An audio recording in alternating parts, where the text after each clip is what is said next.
লক্ষ মানুষের নামাজের ভিতর ভিডিও ফুটেজ দেখলাম একজন অমুসলিম হিন্দু ভাই মারা গেছে, তার ডেড বডি নিয়ে যাওয়া হচ্ছে।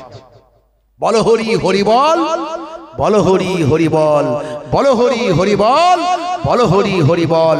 লক্ষ লক্ষ মানুষের ভিতর দিয়ে নিয়ে যাচ্ছে এত মানুষ, কিন্তু দেখা গেল ইসলাম কি সুন্দর সিস্টেম শিখিয়েছে। যুবকেরা তারা ওই লক্ষ লক্ষ মানুষের ভিতর থেকে মানুষকে সরিয়ে দিয়ে এই আমার অমুসলিম হিন্দু ভাইদের এই শ্মশান ঘাটের যাত্রা, এই একজন মানুষ মারা গেছেন এটাকে নিয়ে যাওয়ার রাস্তা করে দিচ্ছে। এ শিক্ষা কোথায় পেয়েছে? এ শিক্ষা আমার নবীর কাছ থেকে পাওয়া গেছে। আমার নবী ওয়াজ করছেন এরকম, আমার নবী এরকম ওয়াজ করছেন, এই সামনে দিয়ে একটা ইহুদি মানুষের ডেড বডি নিয়ে যাওয়া হচ্ছে। আল্লাহর নবী ওয়াজ তো বন্ধ করলেন, ওয়াজ তো বন্ধ করলেন, তার সঙ্গে সঙ্গে উঠে দাঁড়িয়ে ওই মৃত ডেড বডিকে সম্মান করলেন। আর নবী যখন উঠে দাঁড়িয়েছেন, ফলোয়ার্সরা কি বসে থাকবেন নাকি? তারাও উঠে দাঁড়ালেন। একজন বললেন, ইয়া রাসূলুল্লাহ হাযা মাইয়াতাল ইয়াহুদ, এই ব্যক্তি হলো একজন ইহুদি মানুষ। আল্লাহর নবী বলেন, সে ইহুদি হোক আর মুসলমান হোক, একজন মৃত মানুষ, একজন মারা যাওয়া মানুষ যে পৃথিবী ছেড়ে বিদায় নিচ্ছে। আমার ইসলাম শেখায় এই রকম মানুষকে সম্মান করো। দেখছেন ইসলাম কি শিখিয়েছে? একটু ভাবুন তো দেখি। কত মানুষ আমরা ভিডিও ফুটেজে দেখলাম, ফুরফুরা শরীফে আমরা দেখি 3 দিন ইসালে সওয়াবে অনেক অমুসলিম ভাইয়েরা সেখানে গিয়ে ব্যবসা করেন। আর এখানে ইজতেমাতে দেখা গেল তাকে মিডিয়ারা জিজ্ঞাসা করছে, এই যে এত নামাজিদের ভিতর, এত মুসলিমের ভিতর, এই যে তুমি ব্যবসা করছো, এই যে চিকেন প্যাটিস বিক্রি করছো, এই যে ছোলা ভাজা বিক্রি করছো, কেউ তোমায় কিছু বলেনি তো? বলে না, কেউ কিছু বলেনি, কোনো অসুবিধা নাই, বিক্রি হলো। एर नाम इस्लाम। अंधे को रास्ता दिखाने का नाम है इस्लाम, भूखे को खाना खिलाने का नाम है इस्लाम, प्यासे को पानी पिलाने का नाम है इस्लाम, इबादत का नाम है इस्लाम, अमानत का नाम है इस्लाम, और मोहब्बत का नाम है इस्लाम। जरे बोले सुभान अल्लाह। একজন মুসলমান একজন মানুষ হতে হবে। আপনার প্রতিবেশী, আপনার পাশের মানুষ হিন্দু, খ্রিস্টান, জৈন, বৌদ্ধ দেখবেন না, সে একজন মানুষ, তার প্রয়োজনে তাকে সাহায্য করবেন। এটা আপনার ইসলাম নির্দেশ দিয়েছে। জোরে বলুন সুবহানাল্লাহ। এটা আপনার নির্দেশ দিয়েছে ইসলাম। বন্ধুরা আমার, তরুণ যুবকেরা আমার, মুরব্বিয়ানেরা আমার, ইসলাম বলেছে, নবী জানিয়েছে, তোমার প্রতিবেশী অনাহারে থাকবে, ক্ষুধার্ত থাকবে। বলেনি একজন মুসলমান তোমার প্রতিবেশী ক্ষুধার্ত থাকবে, বলেছে একজন প্রতিবেশী ক্ষুধার্ত থাকবে। হতে পারে মেবি সেটা মুসলমান, হিন্দু, খ্রিস্টান, যেই হোক, তোমার প্রতিবেশী ক্ষুধার্ত থাকবে আর তুমি খেয়ে দিয়ে নামাজ পড়তে যাবে, আল্লাহ তোমার নামাজ কবুল করবে না। জোরে হবে না? জোরে হবে না? আমার কথাগুলো মনে হয় ভালো লাগছে না নাকি? দেখবেন এই সিস্টেম মেনে চলুন, পৃথিবীর মানুষ আপনাকে স্যালুট করবে। জোরে বলুন সুবহানাল্লাহ। আমার নবীকে এই কেসি আসকেলে, Tyson, Gary Miller, Dew Davis, mister Bale, Richmond, Gary Miller, Jennifer থেকে শুরু করে ডক্টর মরিস বুকাইলি থেকে শুরু করে পৃথিবীর বড় বড় সায়েন্টিস্ট, গবেষক, অথার, নায়ক, গায়ক, খেলোয়াড়, প্লেয়ার, তারা আমার নবীর শিষ্য হয়েছে। নবীর নির্দেশ, নবীর আদর্শ, নবীর আখলাক। তো ওয়াসিম সরকার যা করেছে, কোরআন নিয়ে আমরা যেটা পারিনি সেটা করে দিয়েছে। সবাই মনে মনে করছে ওয়াসিম সরকার খুব খারাপ কাজ করেছে।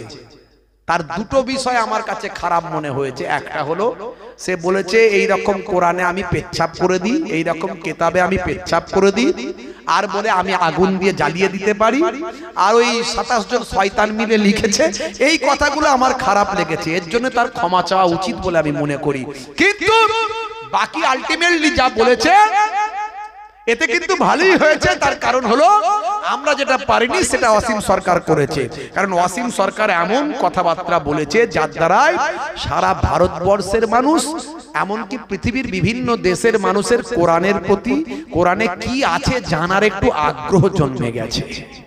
জোরে হবে না? এটা ভালো, এটা খারাপ নয়, এটা ভালো। কারণ কোরআনে তো খারাপ কিছু লেখা নাই রে ভাই। তুমি খোঁজো না খারাপ কি আছে। এই খারাপ খুঁজতে গিয়ে ভালো যখন খুঁজবে, ভালো যখন পাবে, তখনই তো কোরআনের প্রেমিক হয়ে যাবে। যেমন বড় বড় ওয়াথার পণ্ডিতেরা কোরআনের ভুল খুঁজতে গিয়ে কোরআনের শিষ্য হয়েছে। জোরে বলুন সুবহানাল্লাহ। ভালো জিনিসই করেছে, আমার এখানে কোনো দুঃখ নাই, কোনো কথা নাই। আমি এটা আগের দিন থেকেই বলে আসছি, যা হয়েছে ভালোই হয়েছে, কিছু অসুবিধা নাই। খালি দু চারটে কটু কথা বলেছে, এর জন্য তার ক্ষমা চাওয়া উচিত বলে আমি মনে করি। কিন্তু তিনি যা মানুষ, ক্ষমা চাইবেন না, কারণ ভালো মানুষ তো নন, বুঝতে পারছেন? 4 পাস মানুষ, সে আর কি শিক্ষা দীক্ষা আছে তার মধ্যে, বেচারা। সে শিক্ষা দীক্ষা না থাকলে তো সে তো বুঝবে না কার মধ্যে কি আছে। তো যাই হোক ভাইরা আমার, তরুণ যুবকেরা আমার, মুরব্বিয়ানেরা আমার, মানুষকে ভালোবাসুন। আগে মানুষ হতে হবে, তবে মুসলমান হতে পারবেন। মানুষই হতে পারলেন না তো কিসের মুসলমান? আমি এটুকু বলবো। আর আপনাকে এই সাচ্চা মুসলমান হতে গেলে, ভালো মানুষ হতে গেলে আপনাকে নামাজি হতেই হবে, কারণ নামাজ আপনাকে অন্যায় থেকে, পাপ থেকে রক্ষা করবে। আল্লাহ কোরআনে বলছেন, ইন্নাস সালাতা তানহা আনিল ফাহশাই ওয়াল মুনকার, নিশ্চয় নামাজ তোমাকে অশ্লীলতা ও অন্যায় থেকে দূরে সরাবে। জোরে বলুন সুবহানাল্লাহ। জোরে হবে না? ভাইরা আমার, তরুণ যুবকেরা আমার, মুরব্বিয়ানেরা আমার, আমি আপনাদের কাছে বলে গেলাম নামাজি হয়ে যান। বলুন ইনশাআল্লাহ। ভালো করে বলা যাচ্ছে না নাকি? কি নাকি হবেন না বলে ঠিক করেছেন? ধরে নিয়েছেন যে আমরা হবনি বাবা, কেন বলবো কেন নাকি? একটু কারা কারা নামাজি হবেন হাত তুলে দেখান তো দেখি। অনেকে তুলবো না তুলবো না চিন্তা করছে, ভাবছে কাল থেকে তো পড়বো নি, খামাখায় তুলবে, এখানে কোথায় কি হয়ে যাবে। হ্যাঁ, তুলতে আমি সবাইয়ের দিকে লক্ষ্য রাখছি। অনেকে এখনো তোলেনি, ভালো করে আবার ছোট ছোট হাত তুলছে। নারে তাকবীর, জোরে হবে না? নারে তাকবীর। সিলসিলা হক মুজাদ্দিদুজ জামান, সিলসিলা হক ফুরফুরা শরীফ, নারে তাকবীর। এই গ্রামের নাম জানো? আরবেলিয়া গ্রামের ইসারে সব কর্মী বৃন্দ, শ্রোতা বৃন্দ, নারে তাকবীর। মাশাআল্লাহ মাশাআল্লাহ। ক্যান্সার হতে পারে, টিউমার হতে পারে, প্যারালাইসিস হতে পারে, হার্ট অ্যাটাক হতে পারে, স্ট্রোকে মৃত্যু হতে পারে, অ্যাক্সিডেন্টে মৃত্যু হতে পারে, হ্যাঁ কত রকমের বিপদ হতে পারে। বাঁচানোর মালিককে। তাহলে একবারও সে আল্লাহর কথা মনে করে কদিন বাঁচবেন, আজ বেঁচে আছেন, কদিন বেঁচে থাকবেন গ্যারান্টি কিছু আছে বাপ? তাহলে আর কটা দিন বাঁচবেন, একটু আল্লাহকে ডেকেই মরুন না। কথা ঠিক না ভুল? হ্যাঁ, নামাজটা পড়ুন না, নামাজটা ছাড়বেন না। ভাইরা আমার, আর একটা নবীর সবচেয়ে বড় সুন্নতের কথা বলবো, সেটা হলো মুখের দাড়ি। আমি সব জায়গায় বলি, কম্পালসারি এটা আমাকে বলতেই হয়। এই মুখের দাড়ি ছোট হলেও রাখুন। নাই মামার চেয়ে কানা মামা ভালো, something is better than nothing. বুঝতে পারছেন? এখন তো দাড়ি হচ্ছে মুখের ফ্যাশন। বিরাট কোহলি দাড়ি রেখেছে, হরভজন সিং রেখেছে, লিওনেল মেসি রেখেছে, কত নেতা মন্ত্রী রেখেছে। হাসিম আমলা তো সুন্নতি দাড়ি, জুনায়েদ জামশেদ সুন্নতি দাড়ি, মঈন আলী খান সুন্নতি দাড়ি, একদম বড় দাড়ি, আমার থেকেও বড়। ভাইরা আমার, আপনি বড় দাড়ি রাখতে যদি আপনার অসুবিধা মনে হয়, ছোট হলেও রাখুন।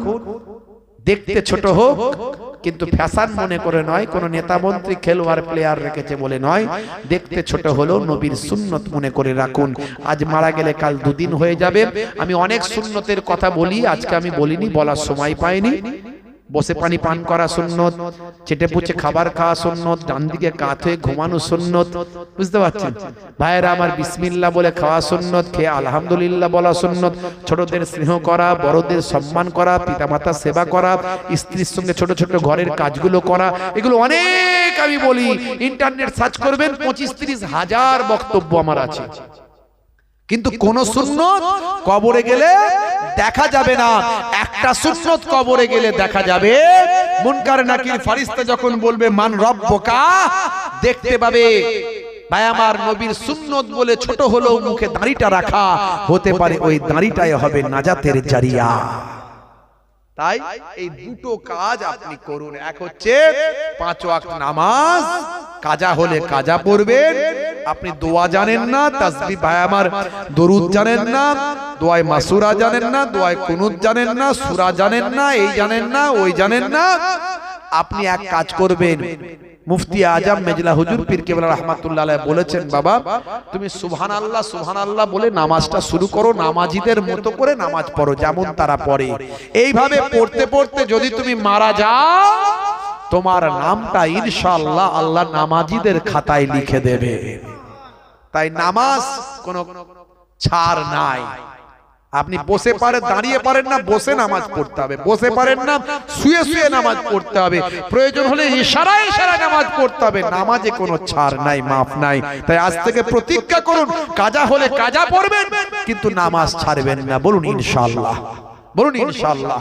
ভাইরা আমার, দুটো কথা নিয়ে যান, ইনশাআল্লাহ কাজে লাগবে। ওয়াজ শোনা সার্থক হবে বাপ, ওয়াজ শোনা সার্থক হবে। আপনাদের খেদমত থেকে বিদায় নেব। যাওয়ার আগে একটু আগামী বছর এই পাক মাহফিলের জন্য, জান্নাতের বাগানের জন্য একটুখানি আগামী বছর একটু দান, আগামী বছরের জন্য একটু আপনাদের দান সাদকা করতে হবে বাপ। এই ভালো জায়গায় দেবেন না তো দেবেন কোথায়? লোকে তো এখন খেলায় মেলায় এখানে ওখানে হাজার